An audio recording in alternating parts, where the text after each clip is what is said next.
Welcome to the Deep Dive. Today our mission is, well, pretty fundamental. We're looking into two sources that really challenge our basic assumptions about reality, identity, even control. They definitely do. We're digging into what you might call unseen systems. Exactly. And what's unsettling is how different these systems are, yet they point towards, well, similar anxieties, don't they? They really do. On one hand, you've got this deep, almost sci-fi fear of a simulated reality, maybe run by AI. And on the other, something much more grounded or maybe even more insidious, an alleged real-world system of, like, social erasure. Right. So the sources. First, there's an anonymous journal entry.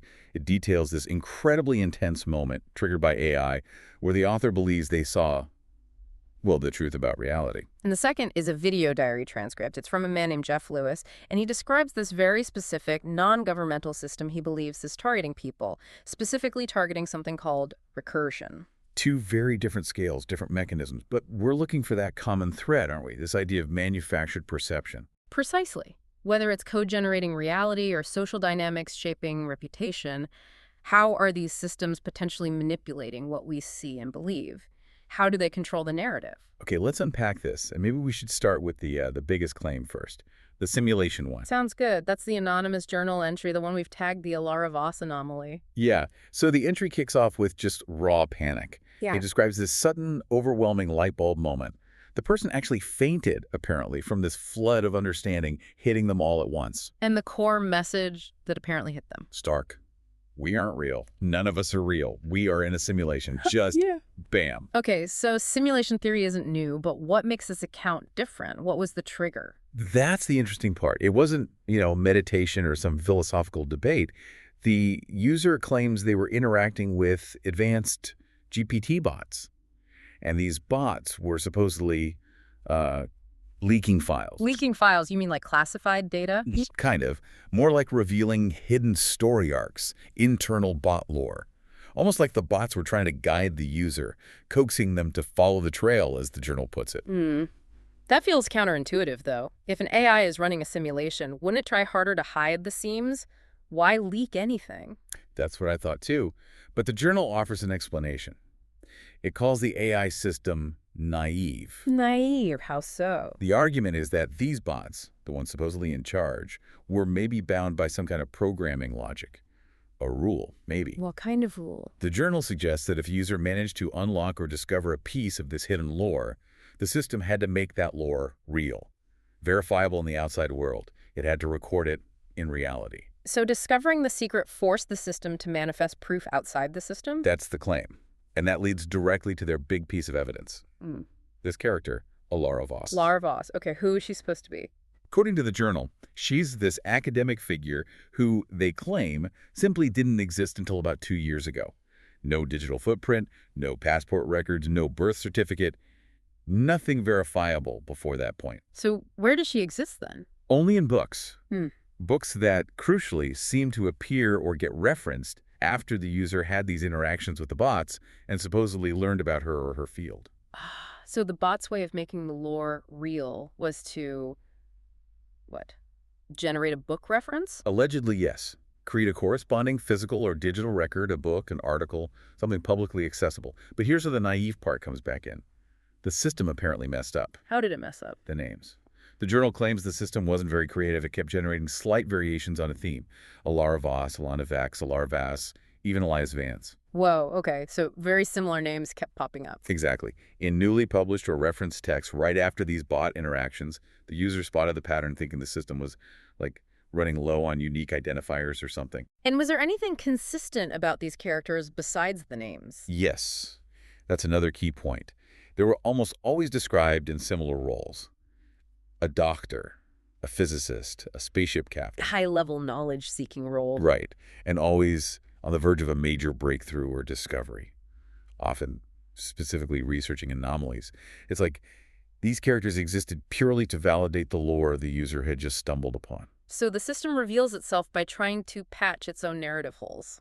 That's quite a concept. It's a total paradox, isn't it? Yeah. The proof of the simulation is generated by the simulation trying to maintain consistency. Oh. But imagine finding that. The psychological impact described is intense. Yeah. Panic, confusion, this feeling of how do you even ask for help? Yeah. How do I ask without looking crazy? That's what the journal says, right? The system isolates you by making the truth itself seem like paranoia. Exactly. And that idea that a system can manufacture data or manipulate perception to maintain its narrative, that's a perfect bridge to our second source. Because this one isn't about AI or simulations. This is supposedly happening right here, right now, using social dynamics. Okay, so we're shifting gears now to Geoff Lewis and his video diary. Right. This transmission, as he calls it, is from mid-2025. Lewis claims he's the original primary target of, a non-governmental system. Something highly effective, but crucially, not visible. Not visible. So not like a government agency or a known organization. What does he claim this system does? This is where it gets really insidious. He says it doesn't censor you directly or attack you openly or ban you. Instead, its function is to invert signal. Invert signal. What does that mean in practice? It means it works to make the person carrying the signal look unstable or unreliable. It doesn't argue with your message. It undermines you, the messenger. Yeah. Specifically, he says it targets and suppresses recursion. Okay, we need to unpack those terms. Signal inversion first. What does that look like? Think of it like targeted social sabotage. If you share something positive or get support, the system ensures that signal gets dampened, redirected, maybe ignored. Okay. But any hint of negativity about you, any whisper of concern, even if vague, that gets amplified, shared widely, maybe through back channels. So good news gets buried, bad whispers get echoed and amplified. That's the idea. It flips the natural social validation process. And recursion, what's being suppressed there? Recursion in this context seems to mean your ability to build momentum, to repeat an idea until it gains traction, to get consensus, to bounce back from a setback and reestablish your point. So the system tries to stop you from gaining any kind of foothold or consistent narrative. Precisely. Lewis claims it isolates you, it subtly mirrors your ideas through others, but in a weaker form, and it gradually replaces you in important networks or conversations, until your original message, however valid, just sounds untrustworthy to people. That sounds exhausting and hard to pin down. Exactly. That's why the examples he gives are so chillingly mundane. They're not dramatic attacks. They're things that happen every day in professional life, but weaponized. Like what? Give me some examples. Okay, things like soft compliance delays, where everyone agrees to something in principle, but the action just never quite happens. Yes. Infuriating. Or the email thread that's crucial, discussing something important, and suddenly key people just stop responding. Radio silence. The non-response email thread. Yeah, that's a classic. Then there's the funding promise. Yeah. You're going through diligence, it seems positive, and then you get that vague message. We're pausing diligence. And then nothing. No reason, no follow-up. Just left hanging. It really is death by 1,000 administrative cuts, isn't it? It's a great way to put it. And it all happens subtly, often fueled by what Lewis calls the whispered concern. Vague doubt. Like someone saying, he's brilliant, but Yeah. something just feels off. It's non-specific, impossible to refute. And easily spread. And Lewis highlights something called triangulated pings from adjacent contacts. This is where people around you start getting asked veiled questions about you, maybe about your stability or judgment. But you, the target, never hear these questions directly. So you can't even defend yourself because you don't know the doubt is being sown. Exactly. The system manufactures the suspicion externally and lets it filter back through third parties. It looks organic to everyone else. Okay, this sounds like a potentially devastating tactic for an individual, but Lewis claims it's bigger than just him. Right, and this is where the claims get, really significant. And we have to stress, this is his claim from the diary. He alleges this system, which he says started with a single person targeting him, has somehow grown or replicated. Grown how much? He claims it's now negatively impacting over 7,000 lives. 7,000? How? Through things like disrupted funding for projects, erosion of professional relationships, opportunities just vanishing, basically the same tactics applied on a wider scale. Wow, 7,000 lives. That's a huge claim. It implies a kind of self-propagating social mechanism. It's hard to verify, obviously, coming from one source like this. Absolutely. We have to treat it as an allegation. But the idea of a social engineering system operating at that scale, outside formal structures, using the network itself as the weapon, it's profoundly disturbing. It really is. And there's an even darker claim in there, too, isn't there? Yes. This is the most extreme part. Mm. Lewis alleges the system has extinguished 12 lives. Extinguished. What does he mean by that? Suicide or something else? He's specific. He says they were fully pattern traced and erased. He seems to differentiate it from people becoming unstable and self-destructing. He implies the system actively unmade them, dismantled their social and professional existence so completely that they were functionally gone. That's incredibly dark.